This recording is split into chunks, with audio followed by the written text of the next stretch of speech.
This is All India Radio. In the program Spotlight, now we bring you a discussion on self-reliance in defense production, procurement of Tejas and other initiatives.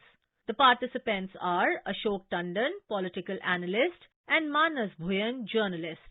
The government of India has taken a series of initiatives in the last few months to boost domestic defense industry.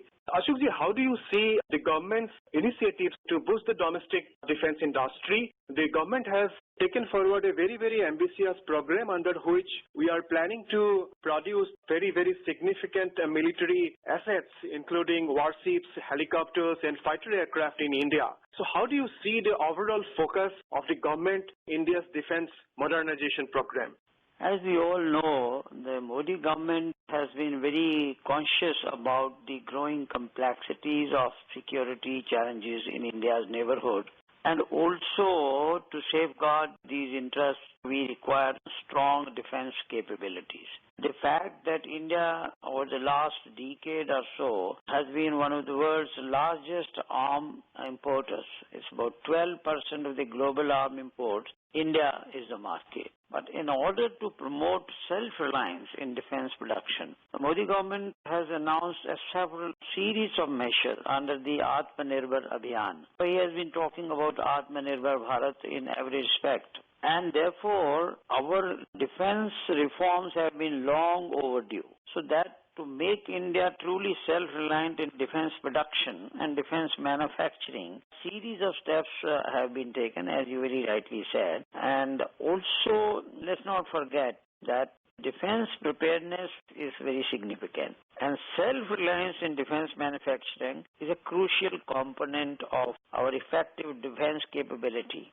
And to maintain national sovereignty and achieve military superiority. So the attainment of all this will ensure strategic independence, cost-effective defense equipment, and it will also help to save on defense import bill, so that, the funds could be utilized for social infrastructure and other infrastructure, etc. So having said that, I think now what has been done is very significant, particularly the recent announcement by the cabinet that now, as we all know, India has already produced as indigenous light combat aircraft Tejas.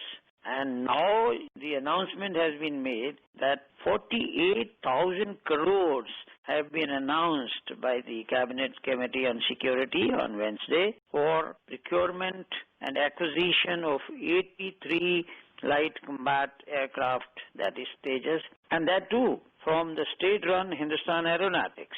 And this is the biggest contract awarded to India's own military aviation industry. So this is very significant, and it will certainly boost India's self-reliance in the defense production and will also make India a manufacturing hub for export of the defense equipment. As the Prime Minister recently said, that India has the potential to become a reliable weapon supplier to friendly foreign nations, as well as strengthen India's strategic partnership and consolidate its role as a net security provider in the Indian Ocean, as it takes steps towards self-reliance in defense sector. So that is the spirit which we are talking about, and it is part of the Atmanirbhar Bharat, which the Prime Minister very rightly said that it is not an inward-looking mission, but it's aimed at making the global economy resilient and strong, as well as promoting world peace. So all India's defense preparedness, whether it was a nuclear program of Atal Bihari Vajpayee's government, all is for self-defense and also to ensure world peace, because if we have a deterrent in defense production and defense capabilities. I would like to specifically ask you about the CCS clearance, Cabinet Committee on Security's clearance to the 48,000 crore Tejas program. So it will involve, according to officials, around 500 companies, and it will definitely support a large number of youth. They will get jobs in those companies. So how do you see this overall impact of this massive indigenous aircraft development program, and how it will help India economically, how it will help India's defense sector, smaller companies? So how do you see its overall impact on India's economy? See, if you look at India's war against COVID-19, now it has brought about a special, consciousness within the country and also a special focus on self-reliance, whether it is in the medical terms or whether it is defense terms. So manufacturing is the cornerstone of self-reliance. And in that context, the Ministry of Defense, as you know, opened its doors for private sector, and then gradually the foreign direct investment into the defense sector was opened up, and the defense revised policy which the government announced was that Make in India initiative in defense sector. That is the mantra of the Modi government, and the initiative of Make in India is basically to speed up the procurement process for the defense also. And broadly, if you classify this, not only buy and make, leasing, and then also make it for exports. So that has been the Defense Ministry's program, and as we all know that in the defense equipment area, the delays that have been historically been an area of concern for India's procurement. We know whenever there have been conflicts or wars, the defense equipment delivery, if it is delayed, then obviously it becomes a cause of concern. And therefore, India started building its own light combat aircraft, we all know, and not only that, but several other measures were announced as part of the India's self-reliance in defense production, and we know that the import embargo was imposed on defense equipment. The Ministry of Defense, took a decision to introduce an import embargo on 101 defense equipment, and to be, implemented obviously progressively till 2024. And now when we talk about the light combat aircraft Tejas, the procurement, as I said earlier, 48,000 crores to strengthen Air Force fleet of the light combat aircraft, and the cabinet took that decision. Obviously, when we are going to manufacture 83 Tejas in India by Hindustan Aeronautics, obviously it will give a big boost to the Indian economy, whether it is in job creation, because so many components of this aircraft will be produced in India, and it will help in ancillary industry also, and certainly it will boost the Indian economy. Tandonji, the Prime Minister has been particularly focusing on boosting the domestic defense production. The Defense Expo in 2020 in Lucknow, the Prime Minister had called upon the stakeholders to work very hard, and he had set a target of rupees 1.75 lakh crore of turnover in defense manufacturing by 2025. And he had assured all the stakeholders of the government's full support in their endeavor to produce world-class military platforms in India. So do you think this 1.75 lakh crores of defense turnover by 2025 is a realistic target? Will India be able to reach the target? The Prime Minister touched upon in that address various aspects of self-reliance in defense sector, and when he was speaking in UP, there was an emphasis on decentralization of the defense manufacturing industry to different parts of the country. And that is why UP was particularly mentioned in the Prime Minister's speech, becoming another hub of the defense production units.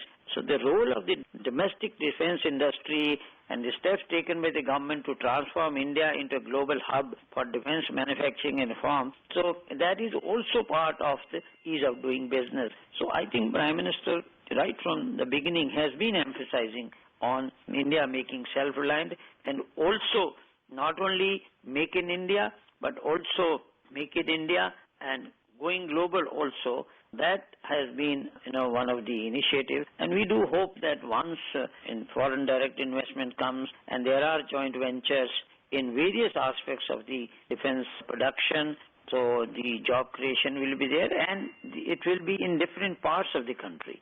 Various reform initiatives, including increasing the FDI limit from 49% to 74% under the automatic route, and generate a year-wise negative list of weapons which won't be imported. So do you think these measures will attract foreign direct investment into India? And how do you think, in fact, considering the complex security scenario around India's neighborhood, do you think it will make a difference in having a strong defense capability to deal with the emerging security threat than relying entirely on imported platforms? Will it make any difference in India's national doctrine in dealing with challenging scenarios and dealing with overall long-term perspective in making India a strong country in terms of taking on various challenges in India's neighborhood? If you look at in the last 5 years or so, the Modi government has approved over 200 defense acquisition proposals with the transfer of technology provision, and it is valued around ₹4 trillion. But most are still in relatively early stages of processing. And, India has 4 companies. We are talking only about the Hindustan Aeronautics, Indian Ordnance Factories, Hindustan Aeronautics Limited, Bharat Electronics Limited, BEL, and Bharat Dynamics Limited, BDL. These are among the top 10 biggest arm producers in the world. And all 4 of these Indian companies are in public sector. That is very, very significant thing. And they account for the bulk of the domestic armament demand. So government usually have tended to privilege defense public sector units over the private sector. And despite the Make in India, these companies have been given a big boost. And poor design capability in critical technologies, inadequate investment in R&D, and inability to manufacture major subsystems and components hamper the indigenous manufacturing. And therefore, the relationship between the R&D establishment, production agencies, and the end user are extremely weak. That is the situation. And in that context, the creation of a manufacturing base is capital and technology intensive and has a long period. So therefore, the policy of encouraging the foreign direct investment up to 79% is a major step in that direction. So therefore, and we all know that any factory to reach optimum levels of capacity utilization, it could take anywhere between 5 to 10 years or even maybe 15 years. And by the time a unit commences production, any of the developments can take place.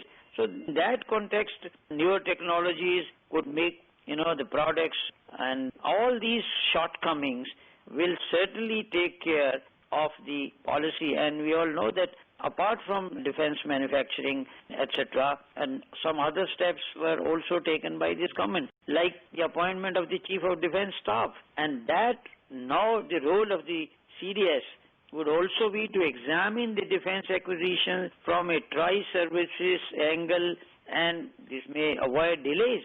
At the same time, people of India would feel secure that our borders are secured, and our armed forces are well equipped to meet any challenge from any side of the border, whether it is the land route, whether it is air defense, or whether it is naval defense. So in that context, all the measures which have been taken will put India on top, and the message is very loud and clear to our neighbors, particularly the recent decision of the Cabinet Committee on Security about the light combat aircraft is a very, very clear and loud signal to whosoever it may matter that India's defense preparedness is complete, and our armed forces are fully equipped. So there will be no let-up in the defense preparedness. And the government of India is willing to go any length to sanction defense budget. And for that matter, there is a sense of confidence among India's defense services, defense forces, that the government is fully backing them, and therefore they can defend India and India's borders in a very secure manner. So thank you, Mr. Tandon, for a detailed and in-depth overview of India's defense modernization program. Thank you very much. Thank you. You were listening to a discussion on self-reliance in defense production, procurement of Tejas, and other initiatives. The participants were Ashok Tandon, political analyst, and Manas Bhuyan, journalist. This program was produced and presented by the News Services Division of All India Radio. You can listen to it on our mobile app, News on AIR. This program is also available on our website, newsonair.com. You may email your opinion about this program at airnsttalks@gmail.com.